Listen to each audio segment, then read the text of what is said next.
Buen día, aprendices. Bienvenidos a esta nueva sesión virtual de formación. En esta ocasión vamos a trabajar el tema principios de magnetismo, el cual es fundamental antes de adentrarnos en el tema de los inductores.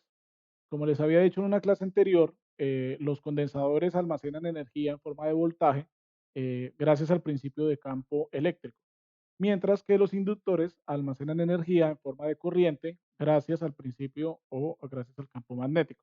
Entonces, la sesión virtual de hoy está enfocada para que nos familiaricemos con unos conceptos sobre el magnetismo. ¿Listo? Primero que todo, es importante que nosotros ubiquemos, como nos está mostrando la gráfica, nos ubiquemos en un imán permanente. Un imán permanente tiene como características la formación de dos polos al interior del material. Los polos los vamos a conocer como polo norte y como polo sur. Al ser un imán permanente, va a haber la presencia de un campo magnético, ¿sí? Y este campo magnético, digamos que lo podemos ver, ya que es invisible, lo podemos ver. Generalmente este experimento se hizo en el colegio, lo tuvimos que haber hecho en el colegio con limadura de hierro, acercándolo a un imán, y veíamos cómo esa limadura de hierro tomaba la forma de estas líneas que están representadas de color azul, las cuales las vamos a conocer como líneas de flujo magnético. Particularmente, hay dos características de esas líneas de flujo magnético. La primera es que su dirección siempre va enfocada del polo norte al polo sur del material. La segunda es que, como podemos ver, el flujo magnético atraviesa el material, ¿cierto? Es importante que eso lo tengamos en cuenta. Y adicionalmente, en la gráfica que tenemos en la diapositiva, se representa dos puntos, un punto A y un punto B, o bueno, más bien un área transversal A y un área transversal B, en la cual vemos que aunque tenga la misma área, un punto o uno de esas áreas tiene mayor densidad de flujo magnético. ¿Qué es densidad de flujo magnético? Básicamente es más líneas atravesando esa área como tal. En el caso de la sección A, podemos ver que tiene mayor líneas de flujo magnético atravesando esa área. Por lo tanto, podemos afirmar que esa área A tiene mayor densidad de flujo magnético que el área B, que tiene menor líneas de flujo magnético atravesando esa área en particular. ¿Qué pasa si nosotros tenemos dos imanes, ¿cierto? Dos imanes permanentes y los acercamos uno al otro? Lo primero es que pueden haber dos situaciones. La primera es la que estamos viendo en pantalla, en la cual acercamos a dos polos, perdón, a dos imanes permanentes por medio de dos polos contrarios. Lo primero que podemos ver en la parte de adentro de ese acercamiento de los dos imanes permanentes es que también se forman líneas de flujo magnético del polo norte del imán derecho hacia el polo sur del imán izquierdo, ¿sí? Y en la parte externa de la unión de los dos podemos ver que el polo norte del imán izquierdo se dirige, o sus líneas de flujo se dirigen hacia el polo sur del imán derecho. Podemos ver que no, digamos, esas líneas, más o menos con el mouse, tratando de seguir la trayectoria, esas líneas no ingresan, digamos, las líneas que surgen del polo norte del imán izquierdo, no ingresan o no se dirigen hacia el polo sur del imán izquierdo, ya que hay otras líneas de flujo que evitan que esto suceda. Por lo tanto, ellas continúan su recorrido hasta ser atraídas por el polo sur del imán que está ubicado al lado derecho, ¿cierto? Entonces podemos ver algo que ya también hemos visto que eh, cuando hemos sostenido dos imanes en nuestras manos, podemos ver que por un polo existe atracción entre ellos y por otro polo, que es lo que vamos a ver a continuación, se van a repeler entre ellos. En este caso tenemos dos imanes permanentes, los cuales estamos acercándolos, eh, digamos, lo estamos acercando por medio de sus dos polos iguales, por dos polos iguales, y podemos ver, en este caso que son los dos polos norte, podemos ver que las líneas de flujo se repelen entre sí y lo que hacen es establecer trayectorias de campo magnético entre el polo norte y el polo sur del mismo imán, ¿sí? No hay una interacción como en el caso en el cual uníamos los dos imanes por medio de dos polos diferentes. Es importante que lo tengamos en cuenta. Ahora, ¿qué sucede si nosotros acercamos otro tipo de materiales, otro tipo de objetos al imán permanente? ¿Cómo interactúa el campo magnético o las líneas de flujo magnético que están presentes en ese imán permanente? El primer caso, acercamos en este caso de abajo, podemos ver que tenemos un material como el vidrio, el vidrio, el papel y la madera, en particular, hay otros más, pero en particular son materiales no magnéticos, ¿cierto? Entonces, cuando acercamos un material no magnético, digamos, lo colocamos, digamos, en la zona donde hay presencia del campo magnético y las líneas de flujo magnético, podemos ver que las líneas atraviesan el material y no tienen ningún tipo digamos, de alteración en su trayectoria, ya que es un material no magnético. Sin embargo, en la parte de arriba podemos ver que se está acercando, en la zona de influencia del campo magnético, un material ferromagnético, en este caso hierro dulce. Ya vamos a ver más adelante los tipos de materiales magnéticos que existen, pero en este caso acercamos el hierro dulce. Cuando lo acercamos, podemos ver que gracias a la permeabilidad, que ya también más adelante lo vamos a profundizar un poco, podemos ver que atrae y desvía como tal las líneas de flujo magnético, las cuales atraviesan el mismo material ferromagnético y continúa su trayectoria hacia el polo sur de nuestro imán permanente. ¿Sí? Es importante que nosotros diferenciemos dos cosas. En campo eléctrico, nosotros hablábamos que la propiedad que permite eh, el, que permite que el campo eléctrico atraviese el mismo material la conocíamos como permitividad. Campo eléctrico, esa propiedad la conocíamos como permitividad, mientras que en campo magnético la vamos a conocer como permeabilidad. ¿Listo? Entonces es importante que no nos vayamos a confundir con estas dos propiedades de campos eléctricos y de campos magnéticos. Bueno, este principio que veíamos anteriormente es utilizado mucho en la industria. Es, digamos, uno de los elementos de protección más sencillos de algunos instrumentos, especialmente sensores, que son sensibles al campo magnético, a campos magnéticos parásitos. ¿Qué es un campo magnético parásito? Es un campo magnético que se produce, digamos, en otro tipo de instrumentos o en otro tipo de conexiones ajenas a nuestro instrumento sensible, en este caso un sensor, ¿cierto? Y ese campo magnético que se produce en el otro instrumento o en otra parte de nuestra industria, afectan o podrían llegar a afectar el normal funcionamiento de nuestro instrumento, nuestro sensor, que es sensible. Entonces, uno de los métodos más sencillos de apantallamiento es digamos, ubicar ese instrumento sensible al interior de una armadura, especialmente que esté hecha de un material ferromagnético. Nuevamente lo representamos acá con el hierro dulce. Y lo que hace este apantallamiento es que las líneas, en este caso las vemos en la parte izquierda, las líneas de flujo magnético parásitas que se encuentran en el ambiente, en lugar de llegar y afectar el normal funcionamiento de nuestro instrumento, lo que van a hacer es seguir la trayectoria gracias a la propiedad de la permeabilidad del material ferromagnético que está haciendo el apantallamiento y por ende esas líneas de flujo magnético son dirigidas, digamos, al interior del mismo material y pues digamos como que atraviesan ese mismo material por dentro de su composición interna sin afectar nuestro instrumento protegido por el apantallamiento. Es una de las medidas de protección más sencillas y una de las más utilizadas en la industria cuando estamos trabajando con instrumentos o sensores especialmente que son sensibles a campos magnéticos parásitos. Bueno, entonces hemos hablado de flujo y densidad de flujo magnético. Entonces ya habíamos dicho que las líneas de fuerza magnética, esas líneas de flujo magnético, siempre van en dirección norte a sur y es importante que nosotros desde ya nos familiaricemos en los cálculos o en la física, lo vamos a conocer con esta letra griega que se llama phi. Entonces, que es como una O atravesada por un palo, pero con diagonal un poco. eh, Eso lo vamos a conocer como flujo magnético. Mientras más líneas de flujo haya, más líneas de fuerza hayan, pues más grande será el flujo magnético y más intenso será el campo magnético presente en nuestro material. Eso ya lo habíamos dicho anteriormente también. Y es importante aquí recalcar que la unidad de medida del flujo magnético se llama el Weber. El Weber es nuestra unidad de flujo magnético. Se simboliza con la letra W mayúscula seguida de la letra B minúscula. ¿Sí? No son las dos mayúsculas, no son las dos minúsculas, es W mayúscula y la B minúscula. Por ende, tenemos que un Weber es igual a 10 a la 8 líneas. Son alrededor de 100.000 millones de líneas, lo cual es una unidad bastante grande Por lo tanto, es normal que en la mayoría de situaciones prácticas en la electrónica se midan en microwevers o en miliwevers. Es muy común, aunque depende de la industria en la que estemos trabajando. Es importante tener en cuenta que un microwever, que lo tenemos acá, equivale a 100 líneas de flujo magnético. ¿Listo? Entonces es una escala muy alta, es una unidad muy alta, perdón.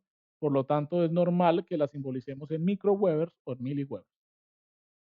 La densidad de flujo magnético, en este caso es la cantidad de flujo por unidad de área. Lo explicábamos en la primera imagen que teníamos, que si yo evalúo en una misma área o en una área similar en diferentes puntos de nuestro imán permanente, vamos a tener diferentes unidades de densidad de flujo magnético, de acuerdo a la cantidad de líneas de flujo que pues estén atravesando. O sea, la unidad con la que medimos la densidad de flujo magnético la conocemos como Tesla, ¿sí?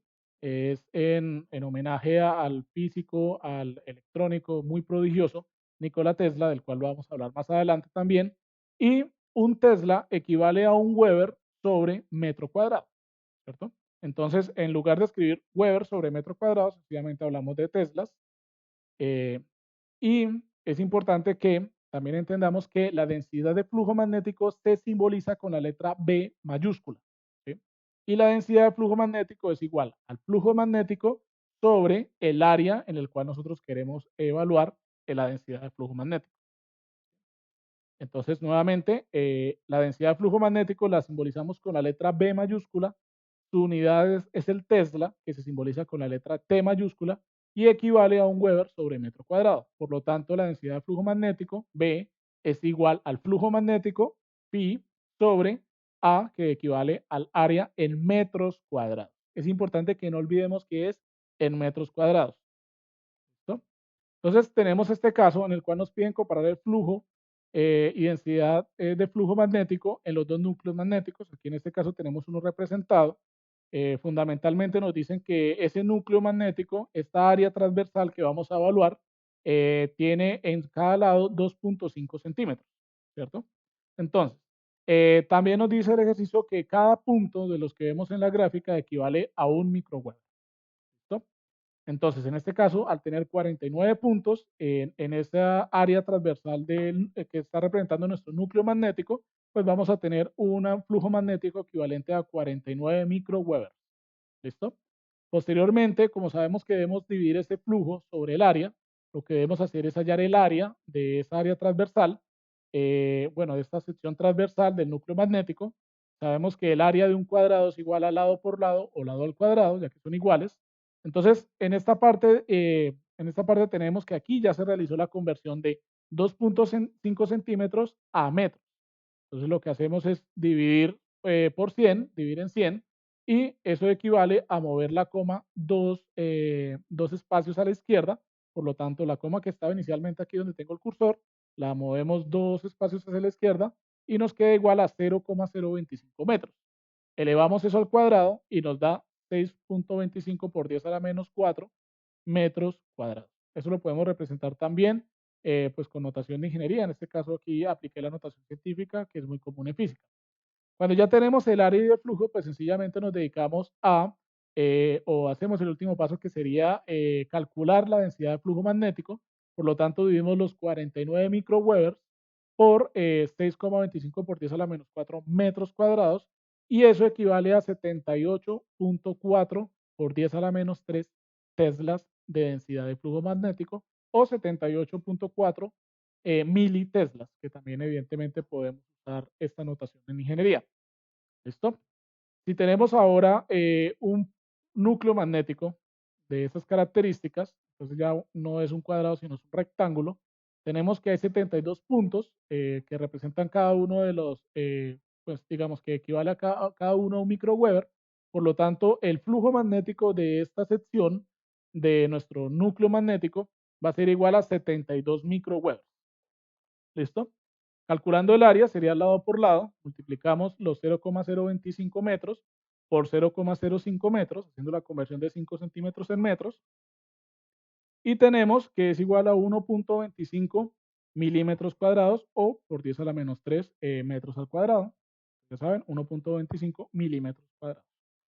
Calculamos la densidad de flujo magnético, 72 microweber sobre 1.25 milímetros cuadrados, y eso equivale a 57.6 militesla.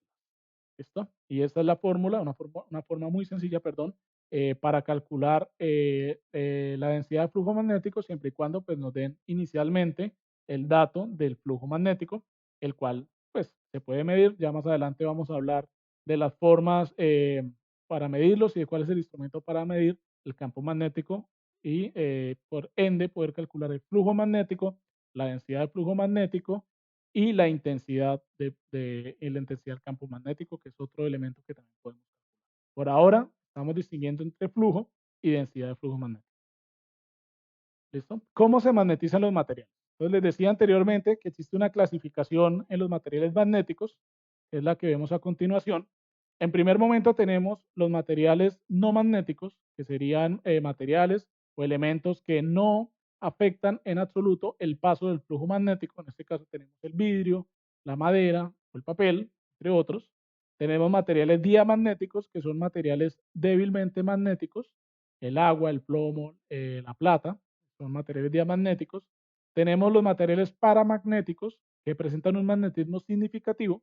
El aire es un material paramagnético, por eso vamos a encontrar más adelante bobinas con núcleo de aire, porque, digamos, presenta un magnetismo significativo y se puede utilizar como núcleo, ya eso lo veremos más adelante. También tenemos el aluminio, y los más importantes para nosotros van a ser los materiales ferromagnéticos, son materiales fuertemente magnéticos, como el hierro, el cobalto, el acero, que lo teníamos en nuestros ejemplos anteriores, y también los vamos a diferenciar de las ferritas, que son materiales ferromagnéticos, pero que adicionalmente presentan baja conductividad eléctrica. Este principio de baja conductividad eléctrica los hace indispensables para el uso en el núcleo de inductores, en el núcleo de bobinas, que insisto, lo vamos a ver más adelante después de que abordemos esta parte de principios de magnetismo. Pues bien, eh, tenemos que los materiales ferromagnéticos son los que tienen un mejor magnetismo, se comportan mejor en la presencia de un campo magnético. Entonces, lo que debemos entender es que si yo tengo el material, al colocarlo en la zona de influencia de un campo magnético, ese material va a volverse o va a transformarse en un imán, ¿cierto? Es decir, yo tengo un material ferromagnético, tengo hierro, lo pongo cerca a un imán permanente, y al ponerlo cerca a un imán permanente, pues sencillamente mi material ferromagnético se va a comportar como un imán gracias a la presencia del campo magnético del imán permanente, lo cual quiere decir que si yo retiro el imán permanente de mi material ferromagnético va a perder poco a poco, progresivamente, por un proceso que se conoce como la curva de histéresis, va a perder sus propiedades magnéticas. ¿Listo? ¿Por qué sucede esto? Pues resulta que los materiales ferromagnéticos están conformados a nivel atómico por algo que se llaman dominios magnéticos, que son los que estamos viendo en la diapositiva. Esos dominios magnéticos también se conocen como dipolos magnéticos. Dipolos básicamente es di de dos polos, de dos polos. Entonces, lo que debemos entender es que un material ferromagnético, si lo descomponemos a nivel atómico, está compuesto por unos dipolos que a su vez tienen un polo norte y un polo sur, por eso se conocen como dipolos dentro de su estructura atómica. En la parte izquierda podemos ver que esos dipolos están, digámoslo, desordenados, están apuntando en orientaciones totalmente diferentes uno del otro, ¿cierto? En este caso, ese sería el comportamiento atómico que tendría un material ferromagnético sin la presencia de un campo magnético. Cuando ponemos ese material ferromagnético cerca a un campo magnético, los dipolos se van a organizar de polo norte a polo sur, como estamos viendo en la imagen, y por ende van a permitir el paso del flujo magnético, de la línea de flujo magnético, y por lo tanto se van a comportar como un imán. Digamos, en este caso no sería un imán permanente, pero podríamos decirle por ahora como un imán inducido. ¿Sí? ¿Listo? Es lo que decíamos anteriormente, cuando el material no está expuesto a un campo magnético, los dominios se orientan al azar, y cuando el material se coloca en la presencia de un campo magnético, los dominios se van a alinear, convirtiendo al objeto, al material ferromagnético, en un imán. ¿Listo? Bueno, este principio es muy importante para plantear los principios del electromagnetismo. Hoy no vamos, en esta clase no vamos a profundizar mucho en esto, pero vamos a dar unas pautas que nos van a ayudar para la siguiente sesión virtual. Lo primero que debemos entender es que el electromagnetismo es la producción de un campo magnético por medio de una corriente que se mueve o que atraviesa un conductor, ¿cierto? Entonces ya vamos viendo que existe una relación entre el campo eléctrico y el campo magnético. Es decir, que si yo tengo, en este caso como nos muestra la imagen, tengo una corriente circulando por un conductor, en este caso la corriente está circulando de derecha a izquierda como lo simboliza la flecha, ¿cierto? Al tener la circulación de esta corriente en un conductor, siempre se va a conformar un campo magnético. ¿Sí? Todo campo eléctrico conforma o origina un campo magnético. Y todo campo magnético, ya vamos a ver más adelante, puede conformar un campo eléctrico. ¿Listo? Entonces, por ahora tenemos el movimiento de electrones, que significa la corriente, una carga en movimiento, una carga que se desplaza con respecto al tiempo, y al tener ese movimiento de electrones, se va a producir unas líneas de flujo magnético.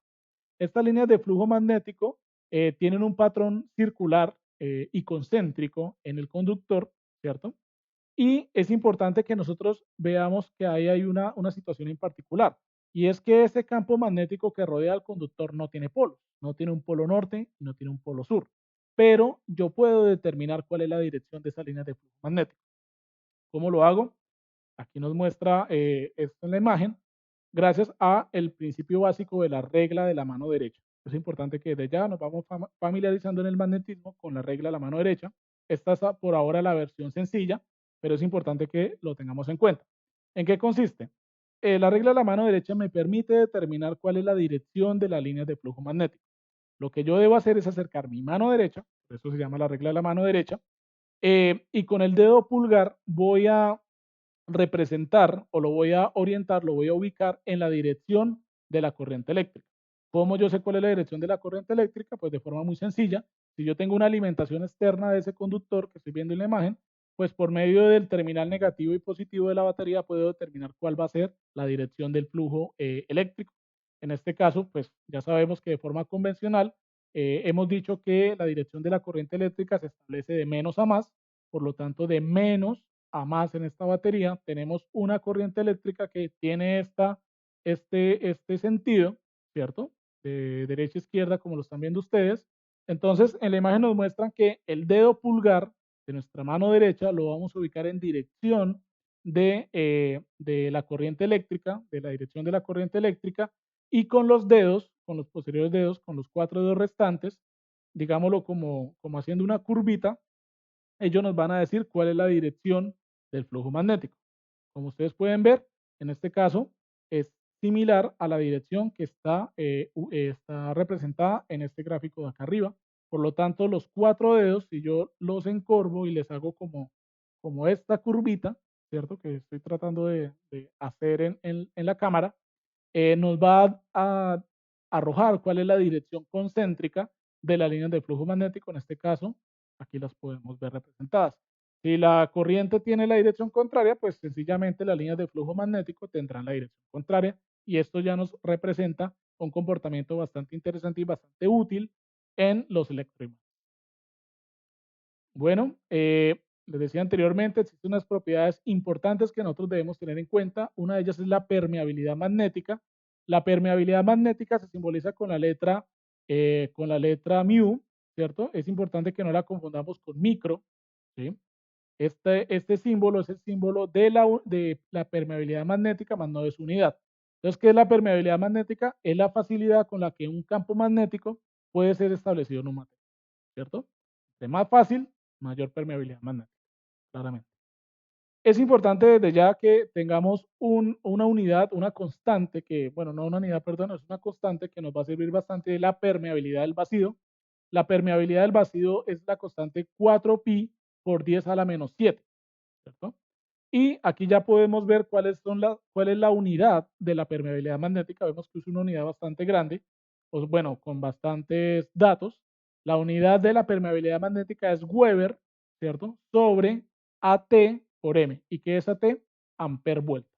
¿Listo? Ya luego vamos a ver cómo se calcula Los amper vuelta es una forma muy sencilla, es básicamente cuántos amperios están circulando en una bobina, cuántas vueltas tiene la bobina, lo multiplicamos y nos da AT, que sería amper vuelta. ¿Listo? Entonces, la unidad de la permeabilidad magnética es Weber sobre amper vuelta por metro. Esa es la unidad de la permeabilidad magnética. En este caso, insisto, la constante de la permeabilidad del vacío, que también es conocida como mu sub 0, ya lo vamos a ver un poquitico más adelante, es 4pi por 10 a la menos 7 Weber sobre amperio vuelta por metro. ¿Listo?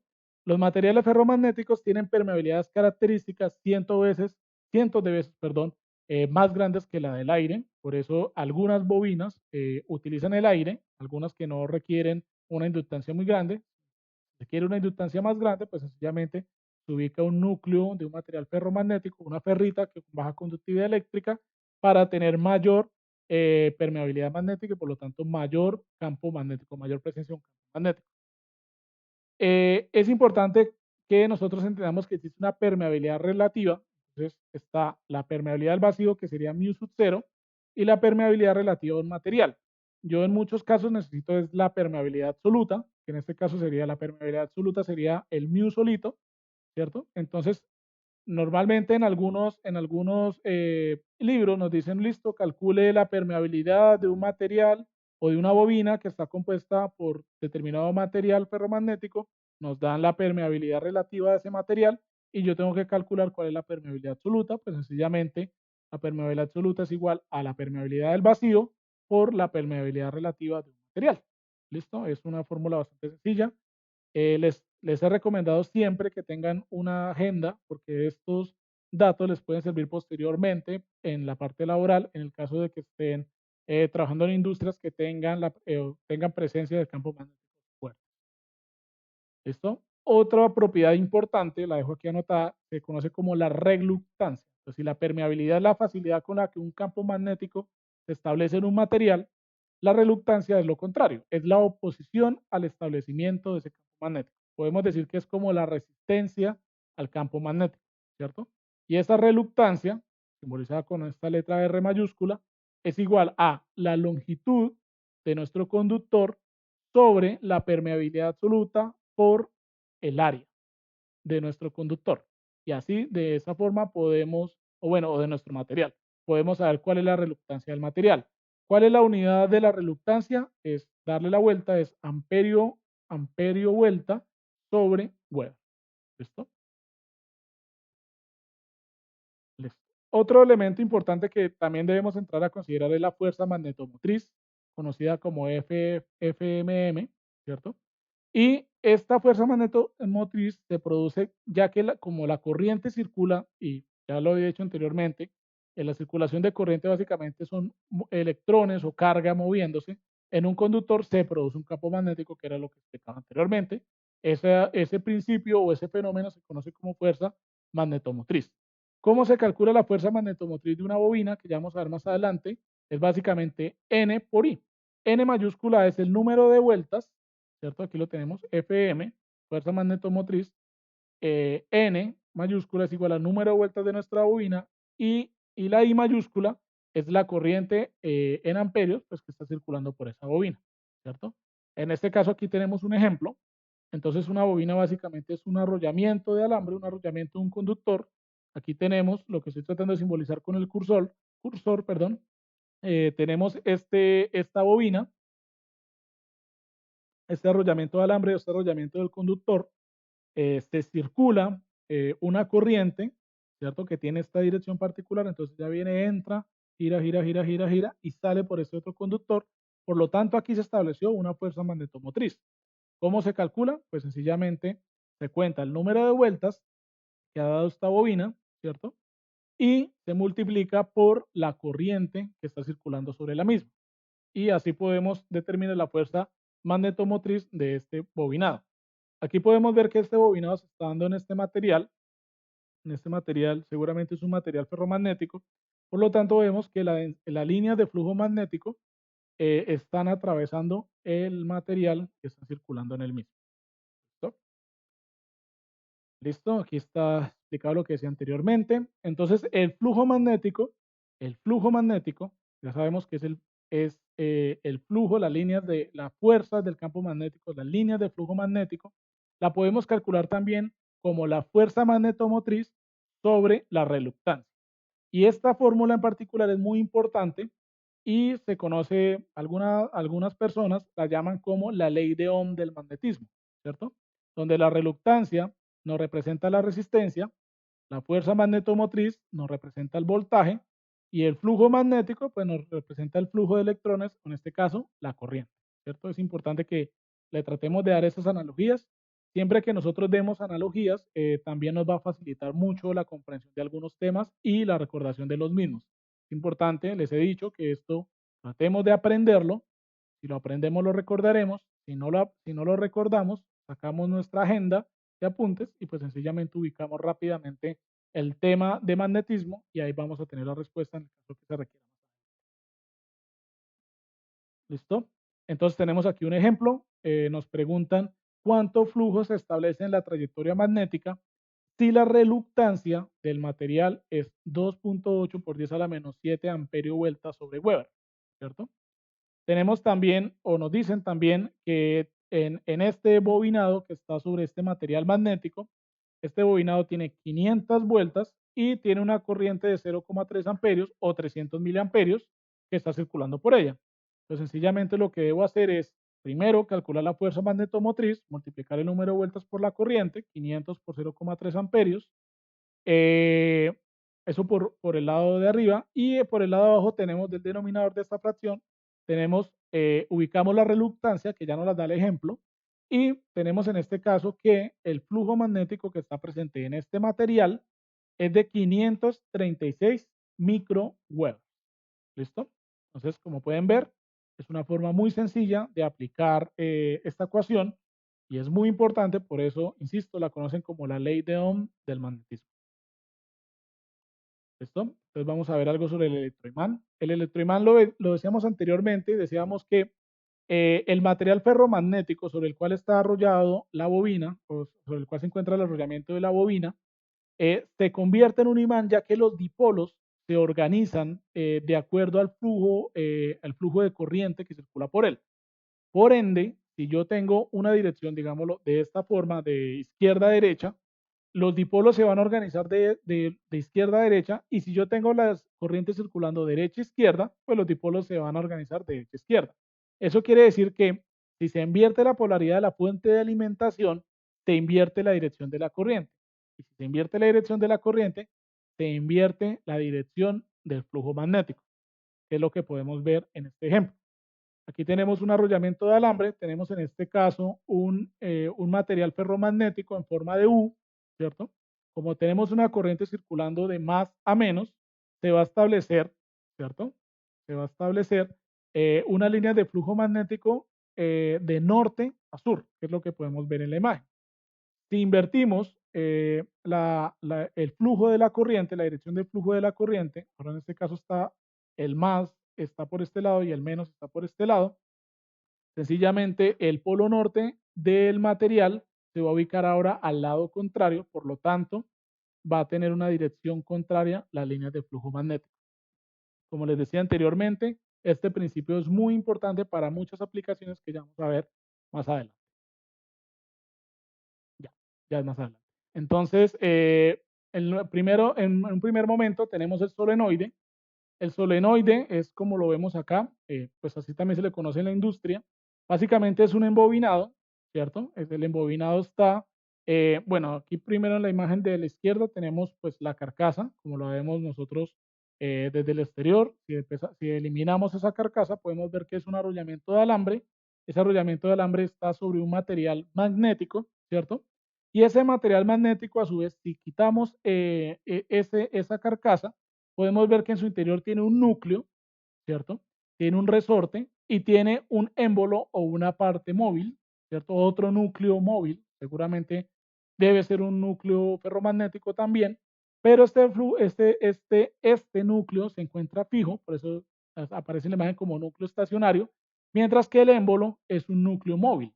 Entonces, ese núcleo móvil se va a mover de acuerdo a este resorte, o ya vamos a ver el principio que se va a aplicar.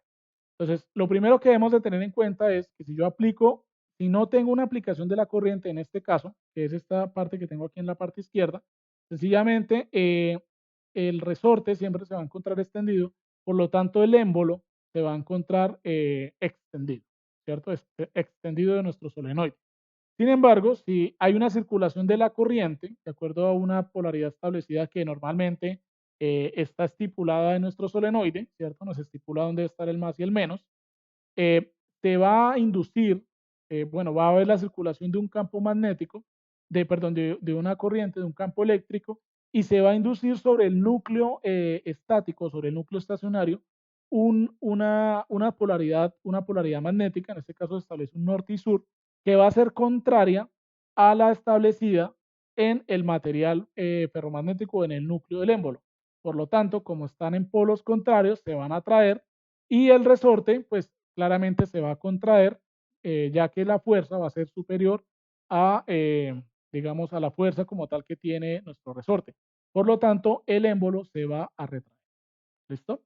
Existen otros solenoides que son el caso contrario. En este caso, este solenoide en condición normal, en condición sin alimentación, se encuentra el émbolo extendido. Cuando lo alimentamos, se recoge el émbolo gracias a este campo magnético y a esta fuerza magnética que se establece entre los dos imanes, pero existen otros solenoides que en estado normal pueda estar recogido y cuando se magnetiza, pues va a salir o va a extenderse.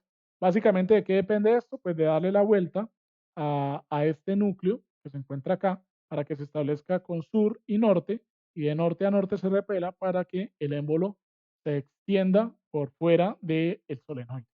Y eso es una de las aplicaciones, una aplicación muy común en las industrias y hay una aún más común que son las válvulas solenoides. ¿Sí?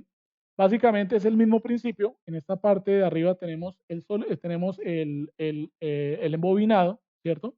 Y de acuerdo a la dirección de la corriente con la que yo alimente este bobinado, esta válvula, que está en forma de mariposa, o va a abrirse o va a cerrarse de acuerdo a la aplicación de la válvula. Estas válvulas las vamos a ver más adelante, vamos a repasar todas las que existen a nivel industrial. Es importante que desde ya también nos familiaricemos que existen válvulas NC y NA. NC quiere decir normalmente cerrado, es decir, que sin alimentación, esta válvula no permite el paso de agua, de gas, de petróleo, de aceite o de cualquier otro material para el que esté diseñada la válvula, ¿cierto? Si yo energizo la bobina, pues sencillamente se va a abrir y va a permitir el paso del flujo, perdón, el paso del líquido o del gas o del fluido viscoso. También podemos tener que hay normalmente abierto, que en condición normal sin alimentación va a permitir el paso del líquido o del otro o cualquier sustancia que esté transportando. Y si yo alimento o energizo la válvula, pues sencillamente se va a cerrar y va a impedir el paso. Entonces más adelante vamos a ver todas las que existen en la industria. Si en algún momento podemos retornar a la presencialidad, también las vamos a ver en físico, porque en el SENA se encuentran bastante ellas para que los podamos estudiar y familiarizarnos con ellas. Otra de las aplicaciones muy comunes es la del relé o relevador. Básicamente el relé usa el mismo principio del electromagnetismo. Entonces en este caso tenemos, también existen relés normalmente abiertos y relés normalmente cerrados. Supongamos que en este caso ellos normalmente tienen 5 terminales, ¿cierto? Las que más nos interesan son estas, bueno, la uno, la combinación entre la uno y la 2 o la uno y la 3. Por ahora, démonos cuenta, miremos entre la uno y la 2. Entre la uno y la 2 hay continuidad, ¿cierto? Entonces aquí tenemos que hay continuidad, o sea que estaría comportándose como un conductor. Pero entre la patilla 1 y la patilla 3 no hay conductividad, o sea que está abierta, ¿cierto? Por lo tanto, las patillas 4 y 5 van a ser las patillas con las cuales nosotros vamos a energizar nuestro bobina del relé. Normalmente, esas patillas nos dicen cuál debe ser la positiva y negativa para obtener un efecto de una generación magnética que atraiga a esta armadura o a este contacto. Entonces, en el caso de que energice esta bobina, se va a producir un campo magnético que va a atraer a este material, que es un material ferromagnético claramente, lo va a atraer y va a evitar que entre la 1 y la 2 haga contacto y ahora va a haber contacto entre la uno y la 3. Entonces, esto lo podemos conocer como un interruptor que funciona o un interruptor electromagnético que funciona de acuerdo a si yo energizo la bobina. Si no está energizada, estaría en contacto entre la uno y la 2. Y si está energizada, hay contacto entre la uno y la 3, que es lo que podemos ver en este lado acá. Aquí tenemos el flujo de corriente eléctrica, por lo tanto, se atrae esta armadura ferromagnética para que haga contacto entre la patilla uno y la 3 y ahora entre la uno y la 2 no haya ningún tipo de conductividad eléctrica. Aquí está lo que acabo de explicar, que existen relés normalmente abiertos y cerrados y normalmente así es más o menos la forma como se ve el relé desde afuera y este es el símbolo eléctrico en los planos que encontramos del relé. Podemos ver que entre la uno y la 2 está haciendo contacto. Esta línea punteada, perdón, indica que esta bobina va a ejercer una acción sobre este interruptor. Por ende, cuando yo energizo la bobina, ahora el conductor va a estar entre la uno y la 3 y va a permitir que funcione como un interruptor. Esta es otra aplicación muy común y muy importante. Y otra de las aplicaciones muy importantes, muy comunes, muy utilizadas son las de los altavoces. Entonces, los altavoces tienen una particularidad y es que ellos convierten las señales eléctricas en ondas sonoras. Yo cuando estaba estudiando electrónica, antes de estudiar electrónica, siempre me preguntaba cómo era posible que con una señal eléctrica se transformara en una señal sonora, una señal de audio. Entonces, básicamente aquí vamos a explicar el por qué. Lo primero que debemos entender es que el altavoz mezcla dos principios que hemos visto anteriormente. En este caso tenemos un imán permanente en forma de E, ¿cierto? No es un material ferromagnético, es un imán permanente y en ese imán permanente ubicamos una bobina que hace las veces de electroimán. Por lo tanto, podemos decir desde ya que el altavoz es una combinación entre un electroimán y un imán permanente, ¿cierto? Cuando existe una corriente en la bobina, en este caso la corriente, muy pendientes acá, tenemos aquí el más y aquí el menos, se produce una línea de flujo magnético, una densidad de flujo magnético la cual reacciona bueno, aquí particularmente, ¿qué hay? Aquí tenemos un cilindro vacío sobre el que está puesto este diafragma. Este diafragma particularmente tiene las características de ser un material no magnético, ¿cierto? Y este material no magnético está vinculado con el cilindro y por ende, cuando yo tengo esta alimentación en la bobina, en el electroimán, lo que va a permitir es que el cilindro se mueva hacia afuera y va a haber como un movimiento en el diafragma flexible o en este cono de nuestro parlante. Cuando yo cambio la polaridad magnética, la polaridad de la corriente eléctrica de mi bobina, va a cambiar la dirección de las líneas de flujo, ahora para el caso contrario, y lo que va a permitir es que atraiga el cilindro y por lo tanto el diafragma esté hacia adentro. No sé si ustedes han tenido la oportunidad de ver un speaker grande o unos parlantes grandes. Si nosotros le quitamos la carcasa, podemos ver el movimiento o sentir las vibraciones del diafragma. ¿Listo? Entonces es importante, aquí podemos ver en más y menos se produce el norte y el sur y en la contraria se produce aquí el norte y el sur y eso tiene una reacción particular que permite que el cilindro salga y el diafragma se muestre hacia afuera o que el cilindro se recoja y el diafragma se recoja hacia adentro. Ahora, ¿cuál es el principio que utiliza entonces el altavoz? El altavoz usa el principio en el cual la alimentación va a responder, o sea, la alimentación, en este caso es una alimentación análoga que cambia con respecto al tiempo, y esa señal de audio que se aplica, que puede ser una señal de música, una señal de voz, esa señal va a cambiar, va a tener unos cambios entre ellos que lo podemos ver acá representados en esta parte de acá. Tiene un amplificador porque normalmente esas señales son de una amplitud muy baja. Ya vamos a profundizar bien esos conceptos de amplitud y de frecuencia, pero fundamentalmente el amplificador me aumenta la amplitud de la señal y esa señal, como podemos ver, tiene unas crestas positivas, unas crestas donde va a haber una alimentación más menos en el electroimán, por lo tanto va a estar hacia afuera y acto seguido va a haber unas cresticas hacia adentro o un semiciclo negativo que va a polarizar en el sentido contrario, como muestra aquí en la parte derecha, el electroimán. Por lo tanto, el diafragma va a estar en un estado constante hacia adentro, hacia afuera, hacia adentro, hacia afuera, y esto ocasiona que el diafragma vibre. ¿Sí? Si el diafragma vibra, como está hecho un material flexible, también va a entrar, o sea, va a permitir que el aire vibre o el aire que está en contacto con el diafragma vibre y esa vibración va a permitir que las ondas viajen y esas ondas viajan en forma de sonido. Y entonces esa es la forma como se produce el sonido que nosotros escuchamos en nuestros audífonos, en nuestros parlantes y en todas las aplicaciones para escuchar. Básicamente se sustentan en el principio del electromagnetismo o en el principio de un electroimán soportado en una base de un imán permanente para permitir que un diafragma se mueva.